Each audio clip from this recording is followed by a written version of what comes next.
नमस्तेऽस्तु महामाये श्रीपीठे सुरपूजिते शङ्खचक्र गदाहस्ते महालक्ष्मि नमोऽस्तुते। नमस्ते गरुडारूढे कोलासुरभयङ्करी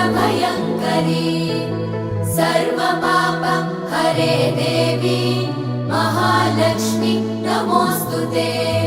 महादेव्यै च विद्महे विष्णुपत्नी च धीमहि तन्नो लक्ष्मी प्रचोदयात्।